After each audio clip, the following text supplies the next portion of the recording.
நீங்க 2 நாளா இந்த நியூஸ பார்த்துட்டே இருந்திருப்பீங்க. ஃபர்ஸ்ட்டு இந்த நியூஸ பார்த்துருவோம். அ விஜய் அவர்கள் குடுத்த இழப்பீட வாங்குறது, அப்புறம் வந்துட்டு விஜய் வர முடியாததுக்கான காரணம், இதெல்லாம் வந்துட்டு இந்த மக்கள் பாதிக்கப்பட்ட மக்களோட அவங்களோட பாயிண்ட் ஆஃப் வியூல இருந்து பாருங்க. அது அவங்களோட தனிப்பட்ட உரிமை. அவங்க குடுத்த பணம் இவங்களுக்கு ஏதோ ஒரு வகையில வந்துட்டு இவங்களோட பொருளாதாரத்த உயர்த்துறதுக்கோ, இல்ல வந்துட்டு அவங்களோட தேவைகள அடையறதுக்கான ஒரு வாய்ப்பா இருக்கும். இது மட்டும் இல்லாம, விஜய் அவர்கள் வர முடியாத காரணம் இவங்களால ஏத்துக்கிற முடியற அளவுக்கா இருக்கும். அதனால தான் அவங்க போய் நேர்ல பார்க்குறாங்க. இத வந்துட்டு நீங்க நீங்க விஜய் அவர்கள கேட்கலாம். அவரு வர முடியாததுக்கு அவர்ட்ட நீங்க கேள்வி கேட்கிற மாரி இருந்தா பரவால்ல. ஆனா நீங்க ஒரு சாதாரண மக்கள்ட்ட கேட்கறீங்கன்றத மறந்துடுறீங்க.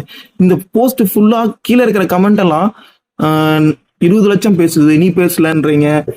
வாங்குன காசுக்கு மேல நடிக்கிறேன்றீங்க. அவங்கள எந்த அளவுக்கு முடியுமோ அந்த அளவுக்கு கஷ்டப்படுத்துறீங்க. இவங்க நேத்து வந்துட்டு விஜய் அவர்கள் நேர்ல வந்து சந்திக்க முடியாதனால அந்த பணம் எங்களுக்கு வேண்டாம் அப்படின்னு சொல்லி திருப்பி தந்துட்டாங்க. அதுக்கு ஃபுல்லா கமெண்ட்ல வந்துட்டு டிஎம்கே 25,00,000 கொடுத்துருச்சு, டிஎம்கே 30,00,000 கொடுத்துருச்சு அப்படின்றீங்க. அவங்கள இருக்கிறதுக்கு ரொம்ப தரம் தாழ்த்தி பேசுறீங்க. உங்ககிட்ட ஏதாவது ஆதார் இருக்கா டிஎம்கே வந்துட்டு அவங்களுக்கு காசு கொடுத்ததுக்கு? அப்படி இல்ல 41 பேர் இருந்தவங்கல்ல, இவங்க ஒருத்தவங்க வந்துட்டு அமௌண்ட் திருப்பி தந்துட்டாங்க.